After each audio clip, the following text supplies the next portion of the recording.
जुगो जुग गुरु महाराज जी की हजूरी में बैठे गुरु महाराज जी की हजूरी में बैठे गुरु प्यारी साध संगत जीओ, गज के फतेह का जवाब फतेह विच दिओ। वाहिगुरू जी का खालसा वाहिगुरू जी की फतेह। आप सारे बड़े भागां वाले हो, गुरु महाराज जी की हजूरी में बैठ के इस दीवान हाल का आनंद मान रहे हो, गुरबाणी का कीर्तन का। होर भी मेरे वीरां ने बहुत चंगियां विचारां, बहुत वधिया चंगे ढंग नाल इतिहास नाल जाणू करवाया है। सो परसों रोज़ तो अखंड पाठ साहब जारी सन, संगतां वध चढ़ के सेवा कर रही सन। सो मौका मिलिया फिर दोबारा इत्थे दी संगतां दे दर्शन करन दा। असीं अपने आप नूं बहुत वड्डे भागां वाले कह सकते हाँ कि जो आप गुरु महाराज जी की गोद विच बैठ के इसका आनंद मान रहे हो। सो वैसे तो मेरे वीर भाई अमरदीप सिंह अमर बहुत सूझवान वीर हैं। उन्होंने जिस तरह इतिहास बारे आप नूं जाणू करवाया, बहुत ही वधिया तरीके नाल वधिया ढंग नाल, जिस तरह वो आप भी इस लहर दे विच इस सेवा दे विच आप अपना हिस्सा पा रहे हैं। बहुत ही सूझवान सज्जन हैं जिन्हां दी संगत बहुत घट करन नूं मिलती है, जिन्होंने इन्नी नॉलेज होवे। किताबां भी इन्हां दियां काफ़ी लिखियां हुईयां हैं जो कि पढ़ियां हैं। बहुत ही इन्हां दी चंगी सोच कौम नूं यह बहुत ही चंगी इस तरह होंदा है कि कुछ ऐसे इंसान होंदे हैं जिन्हां नूं कौम दा दर्द उठदा है। बहुत ही घट इंसान होंदे हैं जिन्हां नूं कौम ते होए अत्याचार दा दर्द महसूस होंदा है।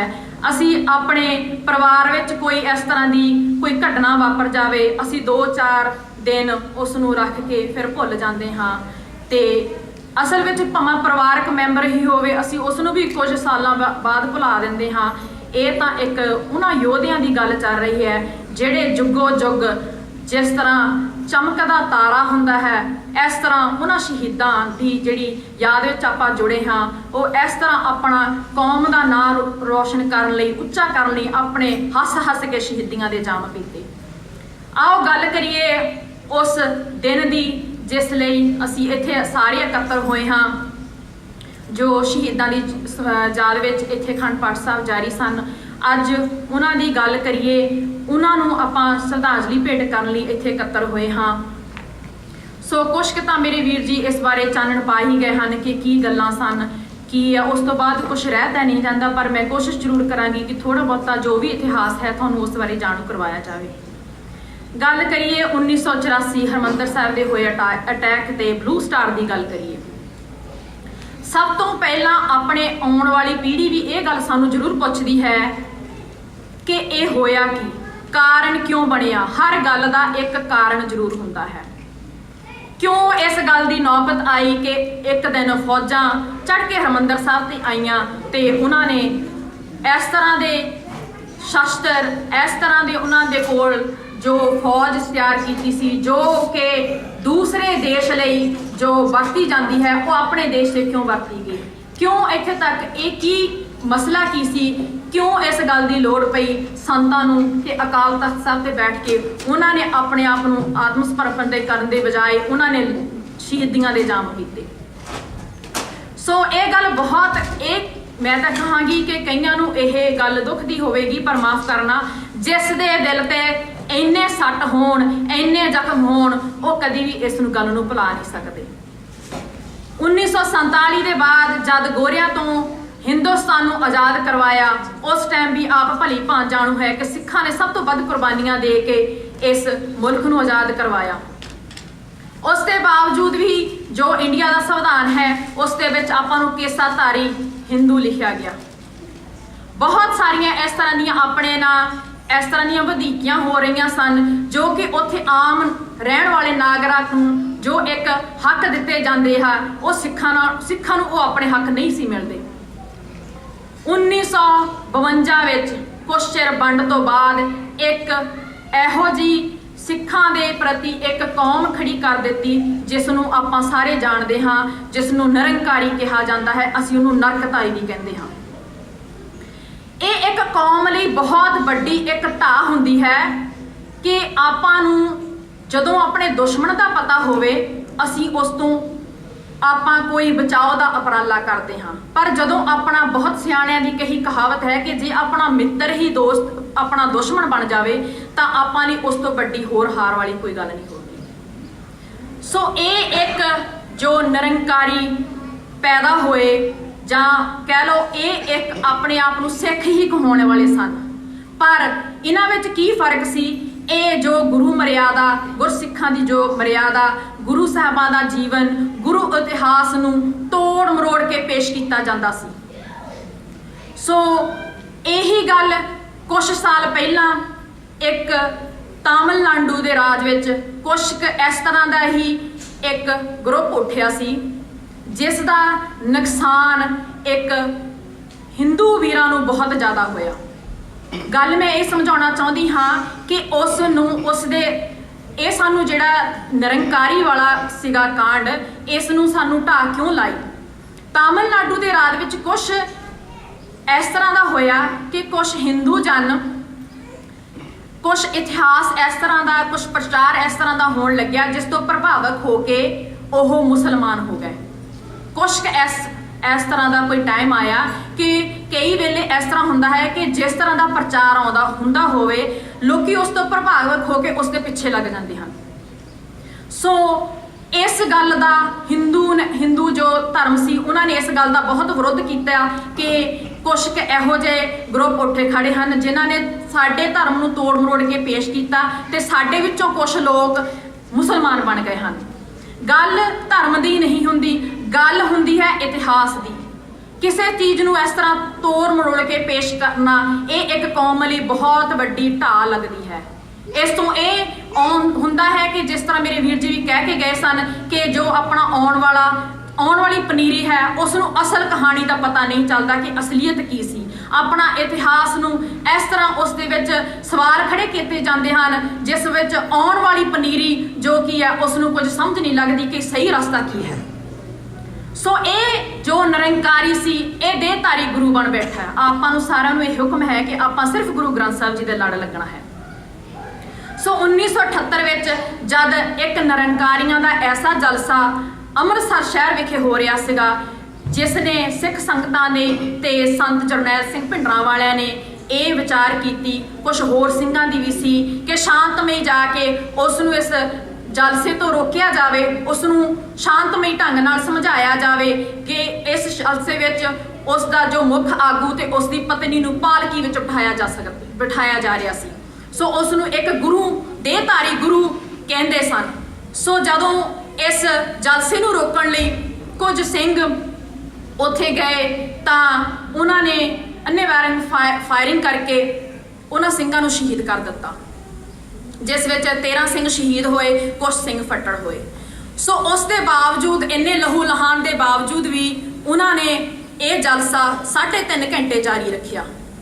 ਹੁਣ ਜੋ ਸਿੰਘ ਉੱਥੇ ਗਏ ਸਨ, ਸੰਤਾਂ ਦੇ ਭਿੰਡਰਾਂ ਵਾਲਿਆਂ ਦੀ ਜਿਨ੍ਹਾਂ ਦੀ ਆਗਿਆ ਨਾਲ ਉੱਥੇ ਗਏ ਸਨ, ਜਿਨ੍ਹਾਂ ਨੇ ਉਹਨਾਂ ਨੂੰ ਭੇਜਿਆ ਸੀ ਕਿ ਤੁਸੀਂ ਜਾ ਕੇ ਉਹਨਾਂ ਨੂੰ ਪਿਆਰ ਨਾਲ ਬੈਠ ਕੇ ਸਮਝਾਓ ਕਿ ਇਹ ਗੱਲ ਠੀਕ ਨਹੀਂ ਹੈ, ਦੇਹਧਾਰੀ ਦੀ ਜੋ ਗੁਰੂ ਬਣ ਬੈਠਦਾ, ਇਸ ਦੀ ਪਰੰਪਰਾ ਗੁਰੂ ਮਹਾਰਾਜ ਜੀ ਨੇ ਇਹ ਸਾਨੂੰ ਆਗਿਆ ਨਹੀਂ ਦਿੱਤੀ ਹੈ, ਅਸੀਂ ਗੁਰੂ ਗ੍ਰੰਥ ਸਾਹਿਬ ਜੀ ਦੇ ਲੜ ਲੱਗਣਾ ਹੈ। ਹੋਰ ਵੀ ਜੋ ਇਤਿਹਾਸ ਨੂੰ ਤੋੜ ਮਰੋੜ ਕੇ ਪੇਸ਼ ਕੀਤਾ ਜਾ ਰਿਹਾ ਸੀ, ਉਹਨਾਂ ਨੇ ਉਹਨਾਂ ਸਿੰਘਾਂ ਨੂੰ ਭੇਜਿਆ ਕਿ ਉਹਨਾਂ ਨਾਲ ਜਾ ਕੇ ਗੱਲਬਾਤ ਕਰੋ। ਉਸ ਦੇ ਬਾਵਜੂਦ ਜਦੋਂ 13 ਸਿੰਘ ਸ਼ਹੀਦ ਕਰ ਦਿੱਤੇ ਗਏ, ਕੁਝ ਸਿੰਘ ਫੱਟੜ ਹੋ ਗਏ, ਉਸ ਦੇ ਬਾਵਜੂਦ ਵੀ ਜੋ ਗਵਰਨਮੈਂਟ ਸੀ ਉਹਨਾਂ ਨੇ ਇਸ ਦੇ ਖਿਲਾਫ ਕੋਈ ਐਕਸ਼ਨ ਨਹੀਂ ਲਿਆ। ਸੋ ਕੰਮ ਤਾਂ ਪਹਿਲਾਂ ਤੋਂ ਚੱਲਦਾ ਆ ਰਿਹਾ ਸੀਗਾ ਕਿ ਸਿੱਖਾਂ ਦੇ ਹੱਕ ਸਿੱਖਾਂ ਨੂੰ ਨਹੀਂ ਸੀ ਦਿੱਤੇ ਜਾਂਦੇ। ਹੌਲੀ ਹੌਲੀ ਇਹ ਕੰਮ ਹੋਰ ਵੱਧਦਾ ਚਲੇ ਗਿਆ। ਜਦੋਂ ਇਹ ਗੱਲ ਸੰਤਾਂ ਨੇ ਦੇਖੀ, ਸੰਤਾਂ ਨੇ ਇਸ ਗੱਲ ਨੂੰ ਵਿਚਾਰਿਆ, ਉਹਨਾਂ ਨੇ ਇਸ ਗੱਲ ਨੂੰ ਦੇਖਿਆ, ਇਸ ਗੱਲ ਨੂੰ ਪਰਖਿਆ ਕਿ ਜੇ ਸਾਡੀਆਂ ਮੰਗਾਂ ਸਾਨੂੰ ਸ਼ਾਂਤਮਈ ਢੰਗ ਨਾਲ ਨਹੀਂ ਮਿਲਦੀਆਂ ਤਾਂ ਹੁਣ ਗੁਰੂ ਸਾਹਿਬ ਮਹਾਰਾਜ ਦਾ ਹੁਕਮ ਹੈ, ਜੇ ਸ਼ਾਂਤਮਈ ਢੰਗ ਨਾਲ ਨਹੀਂ ਕੁਝ ਹੁੰਦਾ ਤੇ ਸਾਨੂੰ ਸ਼ਸਤਰ ਚੁੱਕਣ ਲਈ ਮਜਬੂਰ ਹੋਣਾ ਪਿਆ।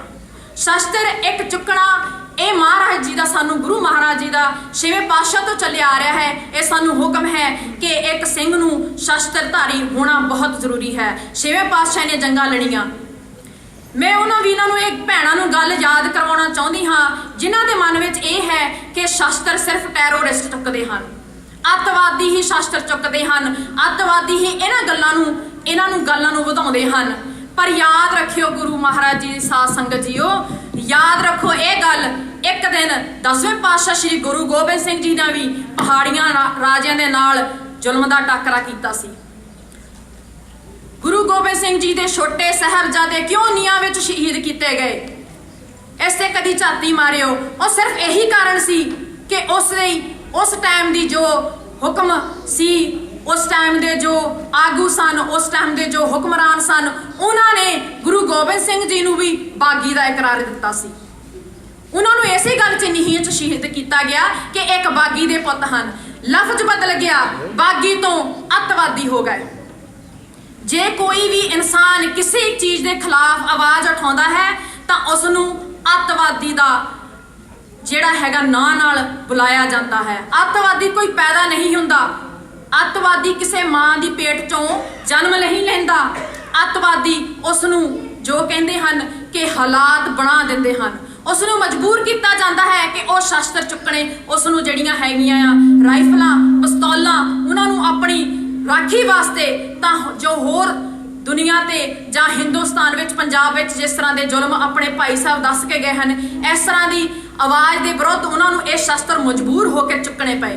ਜਦ ਸ਼ਾਂਤਮਈ ਢੰਗ ਨਾਲ ਕੋਈ ਉਹਨਾਂ ਨੂੰ ਹੱਲ ਦਿਸਦਾ ਨਹੀਂ ਨਜ਼ਰ ਆਇਆ ਤਾਂ ਸੰਤਾਂ ਨੇ ਕਿਹਾ, ਜਦੋਂ ਇਹ ਸਿੰਘਾਂ ਕੋਲੋਂ ਕਈ ਵੇਲੇ ਵਾਰਦਾਤ ਸੁਣੀ ਜਾਂਦੀ ਸੀ ਕਿ ਵੀ ਉੱਥੇ ਸੰਤ ਬਾਬਾ ਜਰਨੈਲ ਸਿੰਘ ਭਿੰਡਰਾਂ ਵਾਲਿਆਂ ਕੋਲੋਂ ਜਦੋਂ ਸਿੰਘ ਆਣ ਕੇ ਦੱਸਦੇ ਸਨ ਕਿ ਉਹ ਫਲਾਣੇ ਥਾਂ ਆਹ ਕਾਂਡ ਹੋ ਗਿਆ, ਉੱਥੇ ਪੁਲਿਸ ਤਰ੍ਹਾਂ ਐਸਐਸ ਸ਼ੁੱਧਰ ਕੀਤਾ, ਉੱਥੇ ਗੁਰੂ ਮਹਾਰਾਜ ਦੇ ਸਰੂਪ ਅਗਨੀ ਭੇਟ ਕੀਤੇ, ਤਾਂ ਸੰਤ ਕਹਿੰਦੇ ਸਨ ਕਿ ਤੁਸੀਂ ਕਿੱਥੇ ਸੀ, ਤੁਸੀਂ ਕਿੱਥੇ ਸੀ ਉਸ ਟਾਈਮ, ਤੁਸੀਂ ਉੱਥੇ ਕਿਉਂ ਨਹੀਂ ਮਰ ਮਿਟੇ? ਸ਼ਸਤਰ ਰੱਖੋ, ਅੰਮ੍ਰਿਤ ਛਕੋ, ਗੁਰੂ ਮਹਾਰਾਜ ਦੇ ਲੜ ਲੱਗੋ। ਸੋ ਮੇਨ ਉਹਨਾਂ ਦਾ ਇਹੀ ਸੀ ਕਿ ਜੋ ਆਉਣ ਵਾਲੀ ਨੌਜਵਾਨ ਪੀੜ੍ਹੀ ਹੈ ਉਹਨਾਂ ਨੂੰ ਗੁਰੂ ਮਹਾਰਾਜ ਦੇ ਲੜ ਲਾਈਏ, ਉਸ ਨੂੰ ਨਸ਼ਿਆਂ ਤੋਂ ਵਰਜਿਆ। ਪਿੰਡਾਂ ਵਿੱਚ ਜਾ ਕੇ ਉਹਨਾਂ ਨੇ ਜਿਵੇਂ ਪ੍ਰਚਾਰ ਕੀਤਾ, ਉਹਨਾਂ ਦੇ ਪ੍ਰਚਾਰ ਤੋਂ ਪ੍ਰਭਾਵਿਤ ਹੋ ਕੇ ਲੱਖਾਂ ਪ੍ਰਾਣੀਆਂ ਨੇ ਅੰਮ੍ਰਿਤ ਛਕੇ, ਗੁਰੂ ਵਾਲੇ ਬਣੇ, ਗੁਰੂ ਮਹਾਰਾਜ ਦੇ ਲੜ ਲੱਗੇ। ਗੁਰਬਾਣੀ ਹੋਰ ਕਿੰਨੇ ਤਰ੍ਹਾਂ ਦੇ ਢੰਗਾਂ ਨਾਲ ਉਹ ਆਉਣ ਵਾਲੇ ਨੌਜਵਾਨਾਂ ਨੂੰ ਪ੍ਰੀਖਿਆ ਦਿੰਦੇ ਸਨ।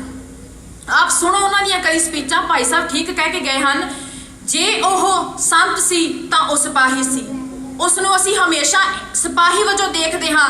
ਕਦੀ ਝਾਤੀ ਮਾਰ ਕੇ ਦੇਖਿਓ ਜੋ ਉਹਨਾਂ ਨੇ ਗੁਰਬਾਣੀ ਦੀ ਸਟੀਕ ਕੀਤੀ ਹੈ, ਕਿੰਨੀ ਬੁੱਧੀਜੀਵ ਉਹ ਸਨ। ਠੀਕ ਹੈ, ਅੱਜ ਦੇ ਮੁਤਾਬਕ ਦੇ ਹਿਸਾਬ ਨਾਲ ਸ਼ਾਇਦ ਉਹ ਇੰਨੇ ਐਜੂਕੇਟਡ ਨਹੀਂ ਸਨ, ਕਿਉਂਕਿ ਅਸੀਂ ਸੋਚਦੇ ਹਾਂ ਕਿ ਅੱਜ ਦਾ PhD ਕੀਤਾ ਜਾਂ MB ਕੀਤਾ ਬਹੁਤ ਪੜ੍ਹਿਆ ਲਿਖਿਆ ਹੈ, ਪਰ ਉਹਨਾਂ ਨੂੰ ਜੋ ਗਿਆਨ ਸੀ ਉਹ ਆਪਾਂ ਨੂੰ ਨਹੀਂ ਸੀ। ਉਹਨਾਂ ਨੂੰ ਜਿੰਨਾ ਗੁਰਬਾਣੀ ਬਾਰੇ ਗਿਆਨ ਸੀ, ਜਿੰਨਾ ਉਹਨਾਂ ਨੂੰ ਗੁਰਬਾਣੀ ਕੰਠ ਸੀ, ਦਿਨ ਦੇ ਕਿੰਨੇ ਕਿੰਨੇ ਜਪਜੀ ਸਾਹਿਬ ਦੇ ਪਾਠ ਉਹ ਬੈਠੇ ਕਰਦੇ ਸਨ। ਐਵੇਂ ਨਹੀਂ ਇਹ ਤੁਸੀਂ ਕਹਿ ਦੋ ਵੀ ਮੁੱਠੀ ਭਰ ਸਿੰਘ ਸੀ ਉੱਥੇ। ਹਿੰਦੁਸਤਾਨ ਦੀ ਪੂਰੀ ਸਰਕਾਰ, ਹਿੰਦੁਸਤਾਨ ਦੀ ਪੂਰੀ ਫੌਜ ਨੂੰ ਇੱਕ ਵਾਰੀ ਹਿਲਾ ਕੇ ਰੱਖ ਦਿੱਤਾ। ਸੋ ਜਦੋਂ ਇਹ ਗੱਲ ਇੰਦਰਾ ਗਾਂਧੀ ਨੂੰ ਦਿਸਦੀ ਨਜ਼ਰ ਆਈ ਕਿ ਸਿੱਖੀ ਦਾ ਪ੍ਰਚਾਰ ਵੱਧ ਚੜ ਕੇ ਹੋ ਰਿਹਾ ਹੈ, ਸੰਤਾਂ ਦੇ ਮਗਰ ਸਿੰਘ ਟੋਲੇ ਬਣ ਕੇ ਜਾ ਰਹੇ ਹਨ, ਕਿ ਇਸ ਤਰ੍ਹਾਂ ਤਾਂ ਸਾਨੂੰ ਖਤਰਾ ਜਾਪਦਾ ਹੈ ਕਿ ਜੇ ਇਸ ਤਰ੍ਹਾਂ ਸਿੱਖੀ ਦਾ ਪ੍ਰਚਾਰ ਹੁੰਦਾ ਰਿਹਾ ਤਾਂ ਸਾਡੀ ਕੁਰਸੀ ਉਸ ਨੂੰ ਆਪਣੀ ਦਿਖਦੀ ਨਜ਼ਰ ਆਈ। ਕਿਉਂਕਿ ਸੰਤ ਭਿੰਡਰਾਂ ਵਾਲੇ ਸਿੱਧੀ ਹੀ ਗੱਲ ਬੀਬੀ ਇੰਦਰਾ ਨੂੰ ਕਹਿੰਦੇ ਸਨ। ਉਹ ਕੋਈ ਵੀ ਵਿਚੋਲਾ ਨਹੀਂ ਸੀ ਰੱਖਦੇ। ਜੋ ਗੱਲ ਹੈ ਉਹਨਾਂ ਨੇ ਕਹਿਣਾ ਅਸੀਂ ਬੀਬੀ ਇੰਦਰਾ ਨੂੰ ਇਹ ਗੱਲ ਕਹਿੰਦੇ ਹਾਂ। ਉਹਨਾਂ ਨੇ ਕਦੀ ਇਸ ਗੱਲ ਦਾ ਕੋਈ ਵਾਦ ਵਿਵਾਦ ਨਹੀਂ ਸੀ ਰੱਖਿਆ ਕਿ ਕੀ ਮੈਂ ਕਹਿਣਾ ਹਾਂ ਜਾਂ ਮੈਂ ਸੋਚਦਾ। ਉਹਨਾਂ ਨੇ ਸਿੱਧੀ ਜੋ ਗੱਲ ਸੀ ਸਾਰੀਆਂ ਸੰਗਤਾਂ ਦੇ ਵਿੱਚ ਸ਼ਰੇਆਮ ਕਹੀ। ਸੋ ਇਹ ਗੱਲ ਦੇਖਦੇ ਜਦੋਂ ਬੀਬੀ ਇੰਦਰਾ ਨੇ ਦੇਖਿਆ ਕਿ ਜੇ ਇਸ ਤਰ੍ਹਾਂ ਹੀ ਜੋ ਪੰਜਾਬ ਦੇ ਨੌਜਵਾਨ ਨਸ਼ਾ ਛੱਡ ਕੇ ਜੇ ਸਿੱਖੀ ਵੱਲ ਨੂੰ ਵੱਧ ਗਏ ਤਾਂ ਹੋ ਸਕਦਾ ਹੈ ਇਹ ਆਪਣਾ ਕੱਲ੍ਹ ਨੂੰ ਰਾਜ ਵੀ ਕਾਇਮ ਕਰ ਲੈਣ। ਕਿਉਂਕਿ ਹੁਣ ਇਹਨਾਂ ਵਿੱਚ ਇਹੋ ਜਿਹਾ ਇੱਕ ਮਹਾਨ ਯੋਧਾ ਆ ਗਿਆ ਹੈ ਜੋ ਇਹਨਾਂ ਨੂੰ ਪ੍ਰੇਰਨਾ ਦੇ ਰਿਹਾ ਹੈ, ਜੋ ਇਹਨਾਂ ਨੂੰ ਜਾਗਰੂਕ ਕਰ ਰਿਹਾ ਹੈ। ਇਹਨਾਂ ਦੀਆਂ ਮੰਗਾਂ ਕੀ ਹਨ, ਇਹਨਾਂ ਨੂੰ ਝੰਜੋੜ ਰਿਹਾ ਹੈ। ਉਸ ਵੇਲੇ ਬੁਲਾ ਕੇ ਕੋਲ ਰਣਜੀਤ ਸਿੰਘ ਨੂੰ ਉਸਨੇ ਇਹ ਹੁਕਮ ਜਾਰੀ ਕੀਤੇ।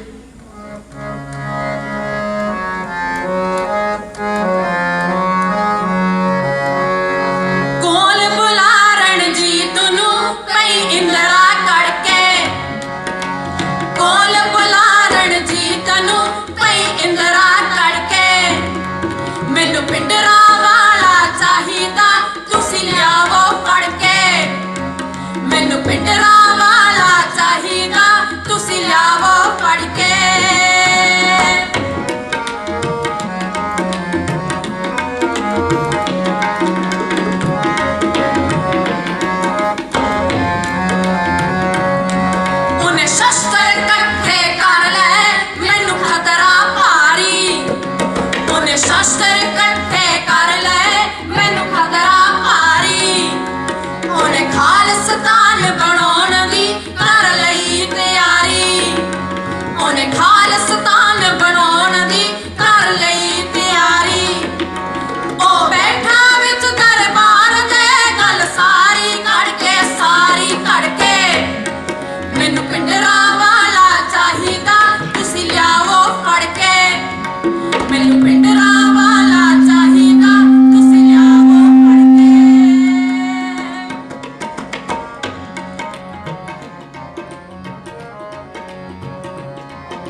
पिंडरा वाला चाहिदा तुसी लियावो फड़ के, मैनू पिंडरा वाला चाहिदा तुसी लियावो फड़ के।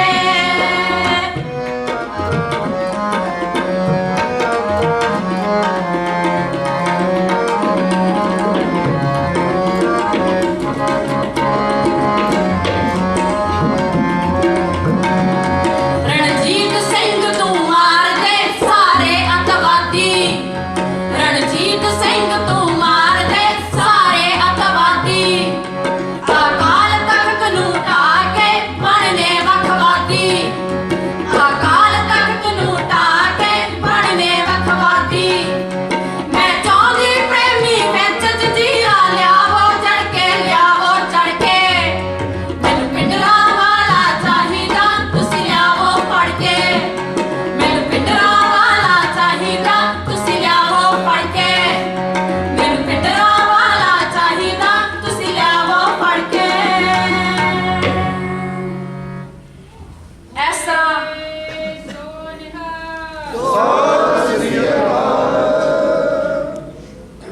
इस तरह बीबी इंदिरा वालों जो हुक्म रणजीत सिंह ਨੂੰ ਜਾਰੀ ਕੀਤੇ ਸਨ ਕਿ ਜਲਦੀ ਤੋਂ ਜਲਦੀ ਜੇ ਇਹ ਬਾਹਰ ਹੋਰ ਰਹਿ ਗਿਆ ਤਾਂ ਸਾਡੇ ਲਈ ਬਹੁਤ ਵੱਡਾ ਖਤਰਾ ਬਣ ਸਕਦਾ ਹੈ। ਜੇ ਇਸੇ ਤਰ੍ਹਾਂ ਇਸਨੇ ਸਿੱਖੀ ਦਾ ਪ੍ਰਚਾਰ ਚਾਲੂ ਰੱਖਿਆ ਤਾਂ ਜੋ ਅੱਜ ਨਸ਼ਾ ਚੱਲ ਰਿਹਾ ਹੈ, ਸਿੱਖ ਜੋ ਨੌਜਵਾਨ ਨਸ਼ਾ ਕਰ ਰਹੇ ਹਨ, ਉਸ ਨੂੰ ਨਸ਼ੇ ਤੋਂ ਵਰਜ ਕੇ ਇਹ ਕੌਮ ਜਾਗਰੂਕ ਹੋ ਜਾਏਗੀ ਤੇ ਆਪਣੇ ਹੱਕ ਲੈਣ ਲਈ ਆਪਣੇ ਜੋ ਮੰਗਾਂ ਹਨ ਉਸ ਨੂੰ ਇਹ ਡਟ ਕੇ ਉਸ ਦਾ ਸਾਥ ਦੇਣਗੀਆਂ। ਸੋ ਉਸ ਨੂੰ ਇਹ ਖਤਰਾ ਜਾਰੀ ਹੁੰਦਾ ਦੇਖਿਆ ਤਾਂ ਉਸ ਨੇ ਉਪਰੰਤ ਹੀ ਆਪਣੇ ਆਰਡਰ ਜੋ ਸਨ ਉਹ ਦੇ ਦਿੱਤੇ। ਸੋ ਜਦੋਂ ਇਹ ਗੱਲ ਇੱਧਰ ਸਿੰਘਾਂ ਨੂੰ ਪਤਾ ਚੱਲੀ ਕਿ ਹੁਣ ਮੌਕਾ ਆ ਗਿਆ ਹੈ, ਹੁਣ ਇਸ ਚੀਜ਼ ਨੂੰ ਜ਼ਾਹਰ ਹੋ ਗਿਆ ਹੈ ਕਿ ਜੋ ਹਿੰਦੁਸਤਾਨ ਦੀ ਸਰਕਾਰ ਹੈ ਉਹ ਨਹੀਂ ਚਾਹੁੰਦੀ ਕਿ ਸਿੱਖੀ ਦਾ ਫੈਲਾਅ ਹੋਏ, ਕਿਉਂਕਿ ਮੇਨ ਉਹਨਾਂ ਦਾ ਮਕਸਦ ਇਹੀ ਸੀ। ਜੋ ਦਮਦਮੀ ਟਕਸਾਲ ਦਾ ਜੋ ਮੇਨ ਮਕਸਦ ਹੈ ਉਹ ਹੈ ਨੌਜਵਾਨਾਂ ਨੂੰ ਗੁਰਸਿੱਖੀ ਵਾਲੇ ਪਾਸੇ ਲਾਣਾ, ਗੁਰਬਾਣੀ ਸੰਥਿਆ ਦੇਣੀ, ਅੰਮ੍ਰਿਤ ਸੰਚਾਰ ਕਰਵਾਉਣੇ। ਸੋ ਮੇਨ ਉਹਨਾਂ ਦਾ ਮੁੱਖ ਮਕਸਦ ਇਹੀ ਸੀ। ਨਾਲ ਨਾਲ ਸੰਤ ਭਿੰਡਰਾਂ ਵਾਲੇ ਜਿਸ ਤਰ੍ਹਾਂ ਬੱਚਿਆਂ ਨੂੰ ਜਾਂ ਨੌਜਵਾਨਾਂ ਨੂੰ ਇਹ ਨਾਲ ਨਾਲ ਇਹ ਗੱਲ ਜ਼ਾਹਰ ਕਰ ਦਿੰਦੇ ਸਨ ਕਿ ਅਸੀਂ ਇਸ ਦੇਸ਼ 'ਚ ਗੁਲਾਮ ਹਾਂ। ਬਹੁਤ ਸਾਰੀਆਂ ਉਦਾਹਰਨਾਂ ਦਿੰਦੇ ਸਨ ਕਿ ਜੇ ਇੱਕ ਕ੍ਰਾਈਮ ਕੋਈ ਹੋਰ ਹਿੰਦੁਸਤਾਨ ਦਾ ਰਹਿਣ ਵਾਲਾ ਇੱਕ ਕ੍ਰਾਈਮ ਕਰਦਾ ਹੈ ਉਸ ਨੂੰ ਉਸ ਦੀ ਕੀ ਸਜ਼ਾ ਦਿੱਤੀ ਜਾਂਦੀ ਹੈ ਕਿ ਜੋ ਉਹੀ ਇੱਕ ਕ੍ਰਾਈਮ ਇੱਕ ਸਿੱਖ ਕਰਦਾ ਹੈ ਤਾਂ ਉਸ ਨੂੰ ਸਿੱਧਾ ਗੋਲੀ ਦਾ ਜਵਾਬ ਦਿੱਤਾ ਜਾਂਦਾ ਹੈ। ਬਹੁਤ ਸਾਰੀਆਂ ਉਦਾਹਰਨਾਂ ਹਨ। ਮੈਂ ਸਮੇਂ ਦਾ ਨਜ਼ਰ ਰੱਖਦੇ ਹੋਏ ਮੈਂ ਬਹੁਤਾ ਜਾਣਾ ਨਹੀਂ ਚਾਹੁੰਦੀ ਇਸ ਪਾਸੇ ਨੂੰ, ਪਰ ਮੇਰੇ ਵੀਰ ਜੋ ਕਾਫੀ ਕੁਝ ਦੱਸ ਕੇ ਗਏ ਹਨ ਜੋ ਉਸ ਟਾਈਮ ਸਿੱਖਾਂ ਨਾਲ ਵਧੀਕੀਆਂ ਹੋ ਰਹੀਆਂ ਸਨ। ਜਦੋਂ ਉਹਨਾਂ ਨੇ ਇਸ ਬਾਰੇ ਗੱਲ ਉਠਾਈ ਤਾਂ ਉਸ ਦਾ ਰਿਜ਼ਲਟ ਇਹ ਨਿਕਲਿਆ ਕਿ ਹਿੰਦੁਸਤਾਨ ਦੀ ਫੌਜ ਤਿਆਰੀ ਕਰਨ ਲੱਗੀ ਹਰਿਮੰਦਰ ਸਾਹਿਬ ਤੇ ਅਟੈਕ ਵਾਲੀ। ਉਹਨਾਂ ਨੂੰ ਅਲੱਗ-ਅਲੱਗ ਜਗ੍ਹਾ ਤੇ ਅਲੱਗ-ਅਲੱਗ ਜੋ ਪੋਸਟਾਂ ਸਨ ਪਲਟਣਾ ਵੰਡੀਆਂ ਗਈਆਂ। ਉਹਨਾਂ ਦੇ ਗਰੁੱਪ ਬਣਾਏ ਗਏ, ਬਟਾਲੀਅਨ ਉਹਨਾਂ ਨੂੰ ਕਿਹਾ ਗਿਆ ਕਿ ਤੁਸੀਂ ਇਸ ਤਰ੍ਹਾਂ ਇੱਥੋਂ ਮੋਰਚਾ। ਉਹਨਾਂ ਨੇ ਸਾਰੀ ਚੀਜ਼ ਦਾ ਮੈਪ ਬਣਾ ਕੇ ਚੰਗੀ ਤਰ੍ਹਾਂ ਜੋ ਫੌਜੀ ਸਨ, ਜੋ ਉਹਨਾਂ ਦੇ ਮੁੱਖ ਜੋ ਅੱਗੇ ਜੋ ਉਹਨਾਂ ਦੇ ਫੌਜ ਦੇ ਪਲਟਣ ਦੇ ਜੋ ਵੀ ਮੁਖੀ ਸਨ ਉਹਨਾਂ ਨੂੰ ਚੰਗੀ ਤਰ੍ਹਾਂ ਇਹ ਪ੍ਰੇਰਿਆ ਗਿਆ ਕਿ ਕਿੱਦੋਂ ਹਮਲਾ ਕਰਕੇ ਕਿਸ ਤਰ੍ਹਾਂ ਹੋਣਾ ਹੈ।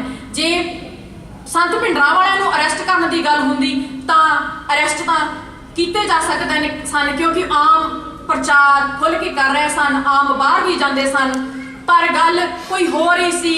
ਗੱਲ ਇਹ ਸੀ ਕਿ ਸਿੱਖੀ ਦਾ ਪ੍ਰਚਾਰ ਜਦੋਂ ਇਹ ਖੁਦ ਇਹ ਗੱਲ ਕਹਿਣ ਵਿੱਚ ਆਉਂਦੀ ਹੈ ਕਿ ਉਹਨਾਂ ਨੂੰ ਇਹ ਸੀਗਾ ਕਿ ਸਿੱਖਾਂ ਨੂੰ ਅਸੀਂ ਇੱਕ ਸਬਕ ਸਿਖਾਉਣਾ ਹੈ। ਜੇ ਤੁਸੀਂ ਜੋ ਕੇ.ਐਸ. ਬਰਾੜ ਦੀ ਕਿਤਾਬ ਪਹਿਲੀ ਛਪੀ ਹੋਈ ਹੈ ਉਸ ਦੇ ਵਿੱਚ ਖੁਦ ਉਸ ਦਾ ਇਹ ਕਹਿਣਾ ਹੈ ਕਿ ਅਸੀਂ ਕਦੀ ਸੁਪਨੇ ਵਿੱਚ ਵੀ ਇਹ ਕਲਪਨਾ ਨਹੀਂ ਸੀ ਕੀਤੀ ਕਿ ਜੋ ਅੰਦਰ ਸਿੱਖ ਬੈਠੇ ਹਨ, ਜੋ ਸਿੰਘ ਹਥਿਆਰਬੰਦ ਹਨ, ਉਹ ਸਾਡਾ ਮੁਕਾਬਲਾ ਕਰਨਗੇ। ਉਹਨਾਂ ਨੇ ਇਹ ਸੋਚਿਆ ਸੀ ਕਿ ਜਦੋਂ ਭਾਰੀ ਫੌਜ ਦੇਖਣਗੇ ਉਹ ਆਪਣੇ ਆਪ ਆਪਣੇ ਹਥਿਆਰ ਸਿੱਟ ਕੇ ਆਪਣੇ ਆਪ ਨੂੰ ਸਾਡੇ ਹਵਾਲੇ ਕਰ ਦੇਣਗੇ। ਸੋ ਇਸ ਤਰ੍ਹਾਂ ਜਦੋਂ ਪੰਜਵੇਂ ਪਾਤਸ਼ਾਹ ਦਾ ਸ਼ਹੀਦੀ ਪੁਰਬ ਮਨਾਇਆ ਜਾ ਰਿਹਾ ਸੀ, ਇਹ ਵੀ ਇੱਕ ਬਹੁਤ ਵੱਡਾ ਦਿਨ ਜਦੋਂ ਭਾਰੂ ਸੰਗਤ ਉੱਥੇ ਗੁਰੂ ਮਹਾਰਾਜ ਜੀ ਦੇ ਦਰਸ਼ਨ ਕਰਨ ਆਉਂਦੀ ਹੈ। ਉਹਨਾਂ ਨੂੰ ਪਤਾ ਹੋਣ ਦੇ ਬਾਵਜੂਦ ਵੀ ਉਹਨਾਂ ਨੇ ਉਹ ਦਿਨ ਮਿਥਿਆ ਜਦੋਂ ਭਾਰੀ ਸੰਗਤ ਉੱਥੇ ਸ਼ਾਮਲ ਸੀ। ਸੋ ਸੰਗਤਾਂ ਨੂੰ ਵੈਸੇ ਉਹ ਕਿਹਾ ਜਾਂਦਾ ਹੈ ਕਿ ਉਹਨਾਂ ਨੇ ਸਪੀਕਰ ਰਾਹੀਂ ਕਿਹਾ ਕਿ ਜਿਹੜੇ ਬਾਹਰ ਆਉਣੇ ਚਾਹੁੰਦੇ ਹਨ ਉਹ ਆ ਸਕਦੇ ਹਨ। ਤੇ ਜਿਹੜੇ ਸਿੰਘ ਨਹੀਂ ਆਏ ਉਹਨਾਂ ਨੇ ਕਿਹਾ ਕਿ ਇੰਨੇ ਖਾੜਕੂ ਅੰਦਰ ਰਹਿ ਗਏ, ਇੰਨੇ ਉਹਨਾਂ ਦੇ ਸ਼ਸਤਰ, ਉਹਨਾਂ ਕੋਲ ਸ਼ਸਤਰ ਹਨ। ਇਹ ਖੁਦ ਉਹਨਾਂ ਦੇ ਕੇ.ਐਸ. ਬਰਾੜ ਦੀ ਕਹਿਣ ਦੀ ਗੱਲ ਹੈ ਕਿ ਸਾਨੂੰ ਨਹੀਂ ਸੀ ਪਤਾ ਕਿ ਸਿੱਖਾਂ ਕੋਲ ਇੰਨੇ ਤਕੜੇ ਹਥਿਆਰ ਹੋਣਗੇ। ਅਸੀਂ ਸੋਚਿਆ ਕਿ ਉਹਨਾਂ ਕੋਲ ਆਮ ਦਨਾਲੀਆਂ ਜਾਂ ਕੁਛ ਆਮ ਪਿਸਟਲ ਕੁਛ ਇਸ ਤਰ੍ਹਾਂ ਦੇ ਹੋਣਗੇ, ਸਾਨੂੰ ਨਹੀਂ ਸੀ ਪਤਾ। ਪਹਿਲਾਂ ਉਹ ਇੰਨੀ ਤਿਆਰੀ ਕਰਕੇ ਨਹੀਂ ਸੀ ਗਏ ਸਨ। ਜਦ ਉਹਨਾਂ ਨੇ ਦੇਖਿਆ ਕਿ ਜਦ ਇੱਧਰੋਂ ਫਾਇਰਿੰਗ ਸ਼ੁਰੂ ਹੋਈ, ਉੱਧਰੋਂ ਸਿੰਘਾਂ ਨੇ ਵੀ ਉਹਨਾਂ ਦਾ ਜਵਾਬ ਗੋਲੀ ਦੇ ਬਦਲੇ ਗੋਲੀ ਵਿੱਚ ਦਿੱਤਾ। ਉਸ ਟਾਈਮ ਕੀ ਉਸ ਟਾਈਮ ਦਾ ਜਜ਼ਬਾ ਸੀ, ਜੋ ਸਿੰਘ ਸਨ ਉਹਨਾਂ ਨੂੰ ਵੀ ਪਤਾ ਸੀਗਾ ਕਿ ਜੇ ਹੁਣ ਆਪਾਂ ਜਿੰਨਾ ਚਿਰ ਲੜ ਸਕੇ ਡਟ ਕੇ ਮੁਕਾਬਲਾ ਕਰਾਂਗੇ। ਪੰਜਵੇਂ ਪਾਤਸ਼ਾਹ ਤੇ ਛੇਵੇਂ ਪਾਤਸ਼ਾਹ ਦਾ ਸਾਡੇ ਸਿਰ ਤੇ ਹੱਥ ਹੈ। ਅਕਾਲ ਤਖਤ ਸਾਹਿਬ ਵਿੱਚ ਕਹਿੰਦੇ ਉਸ ਟਾਈਮ ਇਕੱਲੇ ਅਕਾਲ ਤਖਤ ਸਾਹਿਬ ਵਿੱਚ 100 ਸਿੰਘ ਸਨ, 100 ਸਿੰਘ ਹਥਿਆਰਬੰਦ ਇਕੱਲੇ ਅਕਾਲ ਤਖਤ ਸਾਹਿਬ ਵਿੱਚ। ਬਾਕੀ ਉਹਨਾਂ ਨੇ ਇਸ ਤਰ੍ਹਾਂ ਮੋਰਚੇਬੰਦੀ ਬਣਾਈ